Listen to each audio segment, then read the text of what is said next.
Hi, hello mga ate. So, for today's mini vlog, nag-order nga pala ako dito sa my Shein kasi matagal-tagal na rin naman ako hindi nakakapag-order dito mga ate.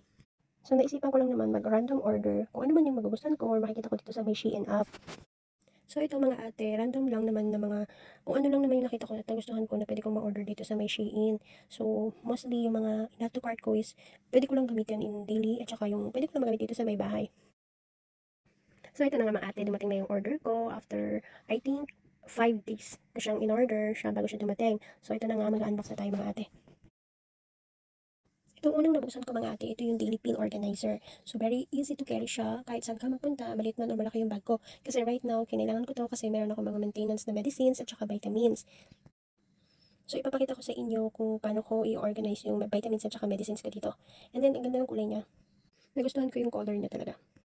So, currently, meron akong vitamins na maintenance. So, ayan siya mga ate. Nilipat ko na lang siya kasi actually, kukunti na lang din naman yung laman ng vitamins ko. So, pinaghalo ko yung Myra Eco tsaka meron akong iniinom ng Glow Babe na capsule.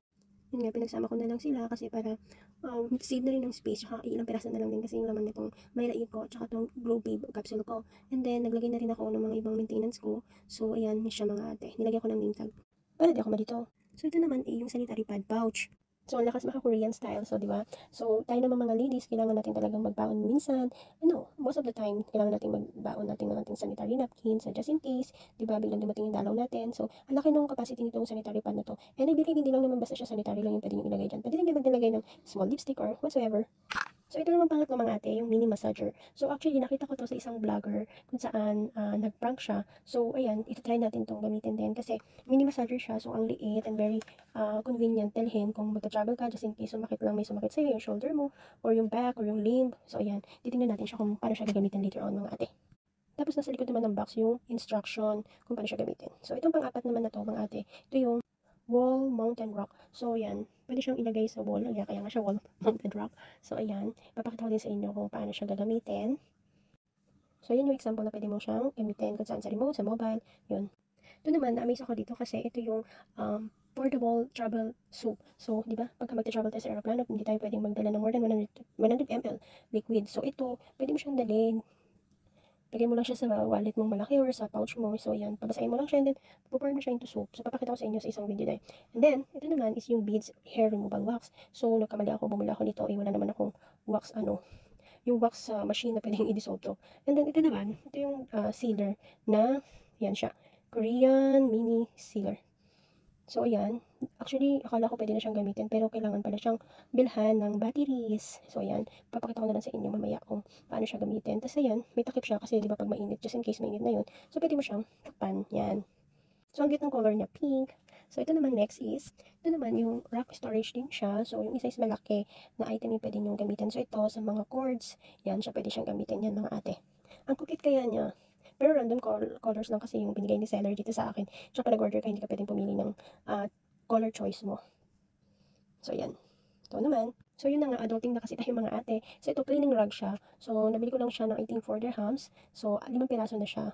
So, siya, pwede siyang gamitin anywhere. Pwede siyang sa sala, sa kitchen. So, anywhere, cleaning rug siya. So, ang cute ng kulay niya. Medyo maliit lang yung sizes niya. And then, ito namang nabili ko. Nakalagay kasi dyan is rice strainer. So, but I think pwede siyang maging vegetable strainers din. So, multi-purpose siya para sa akin. So, pag naglagay ka dyan ng vegetable o kaya ng rice, and then i-rinse mo lang siya, pwede dyan. Itong last is yung double-sided tape. So, multi-purpose din, wala lang, nabili ko lang, tsaka nagustuhan ko lang siya. Naisip ko, marami naman akong pwedeng paggamitan nito kasi may link din ako maglagay ng mga frame or stickers, pictures sa wall namin. So, ito na nga mga ate, papakita ko sa inyo itong rack-mounted organizer na nabili ko. So, ayan, ikakabit ko na siya dito sa wall namin. Pakita ko rin sa inyo kung gaano siya katibay kasi yung isang mobile ko is medyo mabigat. So, ayun, itatry natin siya. So, ayan, tinry ko ilagay yung 7 pads dito sa sanitary pad pouch ko. So, nagkasya siya. Kasyang-kasya siya, mga ate. So, ayan, very convenient dalhin, di ba? Ang cute. Then, ito naman, itatry ko itong mini massager. So, ang peg pala nito, mga ate, is kailangan mo siyang idikit dun sa part na masakit mo. So, for example, itong ginawa ko is nalagay ko to sa may forearms ko. So, ayan, dyan siya pwedeng ilagay shoulder, sa limb, tsaka sa back. So, ayan, charge ko lang siya ng kaunti sa power bank ko. And then, kinabit ko na siya. So, tingnan mo.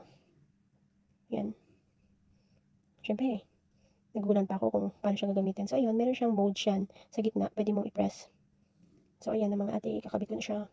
Sticky siya, so para siya, madali siyang dumikit dun sa part na gusto mong i-massage. Ay naku, nagulat kaya ako diyan mga ate kasi dun sa may mode niya, so may plus at saka negative siya, ayun 'no, 'di ba? Ang lakas niya. Nagulat kaya ako diyan. Tapos pipili ka ulit ng another one, 'yan, yun yung mode.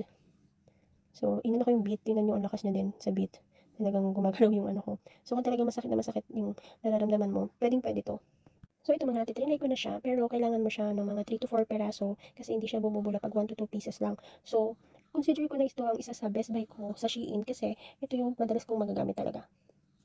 At saka wala din siya masyadong amoy, so which is good to me dahil meron akong allergy. So, I don't need yung scented talaga or sobrang bango na sabon. So, for me, consider ko talaga ito na isa sa best buy ko sa ngayon na mga in-order ko sa Shein app. So, that's all for today.